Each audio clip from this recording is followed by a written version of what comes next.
মিয়া খিলঞ্জীয়া অসমীয়া আমাৰ সনাতনী কংগ্ৰেছ দলটো সকলোকে লৈ আমাৰ মাজতো এনেকুৱা নহয় যে আমি সকলোৱে মিয়া আছোঁ। ইয়াত আমাৰ সনাতনী ধৰ্মাৱলম্বী মানুহ আছেতো, আমাৰ হিন্দু সম্প্ৰদায়ৰ মানুহতো আমাৰ মাজত আছে। যোৱা দিনবোৰত হয়তোবা বেছি আছিল, এইবেলি হয়তোবা আমাৰ বিধায়কসকলে বহুতে অলপ ভোটত হাৰিছে। যোৱা কালি আৰু পৰহি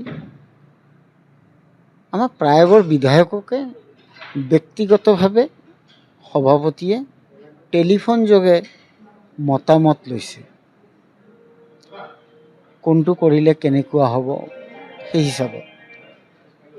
তো সকলোৱে কম বেছি ৰায় দিছে, ব্যক্তিগত ৰায় দিছে আৰু দলৰ ওপৰত মানে ন্যস্ত কৰিছে যে দলে যিটো সিদ্ধান্ত ল'ব।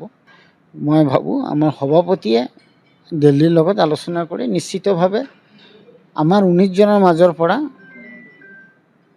যাক দিলে দলৰ ভাল হ'ব ঠিক তেনেকুৱা এজন ব্যক্তিক দিব। 19 জন MLA আমি এটা বস্তু, এটা কমন এজেণ্ডাত আমি আহিছিলোঁ যে দলৰ ভালৰ কাৰণে যিটো হ'ব সভাপতিয়ে যাতে সেইটো কৰে।